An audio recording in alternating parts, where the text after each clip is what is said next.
This is a story about recycling. Living Green, A Turtle's Quest for a Cleaner Planet by Artie Knapp. Everyone had gathered for the big day. The wedding of Miss Taylor Turtley was an event that every turtle within 100 yards vowed not to miss.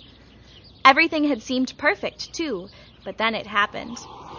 Litter suddenly blanketed the wedding party, even the bride and groom. Bags of trash had been thrown from the overpass that towered over the creek. But such behavior was no longer going to be tolerated, at least not by Taylor's brother, Thurman. As Thurman glanced over at his sister, who was in tears, banana peels covered her wedding dress and shell. "That's it! Enough is enough!" exclaimed Thurman with his fist aimed high. "Forget it, Thurman," said his father. "There's nothing we can do about the humans, son." "Forget it?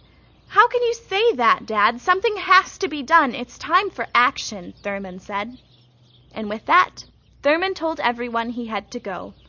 "Where are you going, Thurman?" asked his mother. "I'm going to put a stop to this, Mom."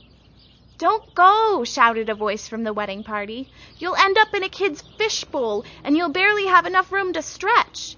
"You'll be soup, Thurman," shouted another.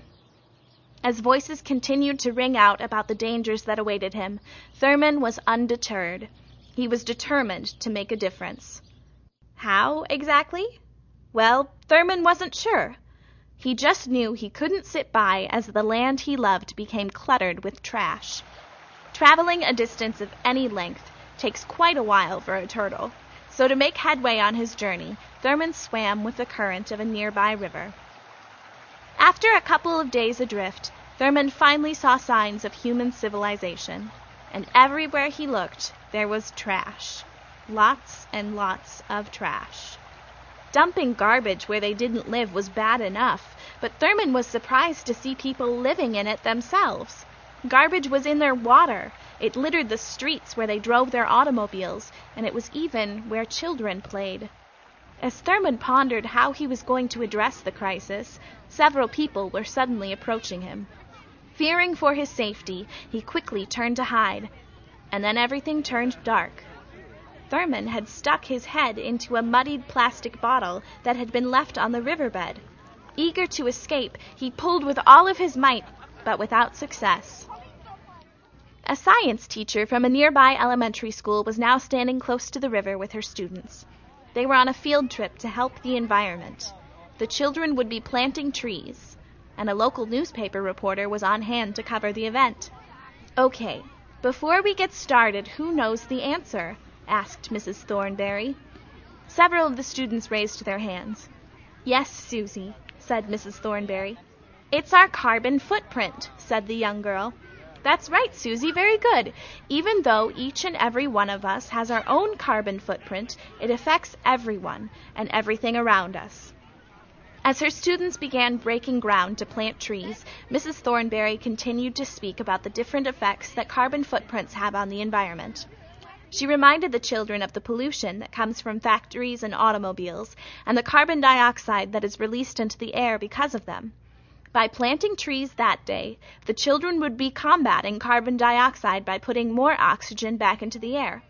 "Does everyone remember the 4 R's that we discussed in class?" asked Mrs. Thornberry. "Yes, Mrs. Thornberry," said her students in unison. "Rethink, reduce, reuse."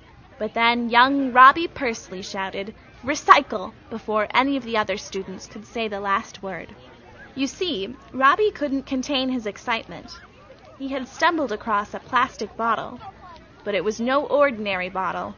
It had a turtle stuck in it.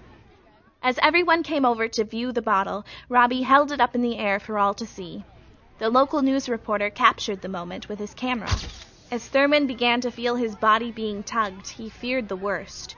And then suddenly, the brightness of the sun shone over him. "Wow, look at him," said Robbie. One of the students touched Thurman's shell. Even through his fear, Thurman felt comforted when hearing what the children were doing for the environment. The anger that had driven him to leave his home suddenly faded away. Because of the actions of the children that day, Thurman knew there was hope for a cleaner world. "Can I keep him, Mrs. Thornberry?"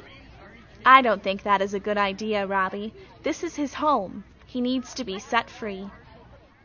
Robbie sighed, but did as his teacher requested. He wiped the mud off of Thurman's shell and released him. After he had finally reached home, Thurman was greeted as a hero. He learned that his rescue had made the front page of the local newspaper. Inspired by the story, every school in the region began cleaning up the trash that littered the area, to include rivers and ponds. Thurman just didn't understand why everyone back home made such a big fuss. Besides, there was much work to do, and getting stuck in a bottle wasn't exactly what he had planned. But Thurman's family reminded him of the courage it took to do what he did.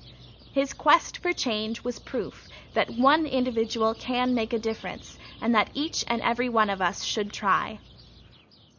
It's up to you. This has been Living Green, a turtle's quest for a cleaner planet.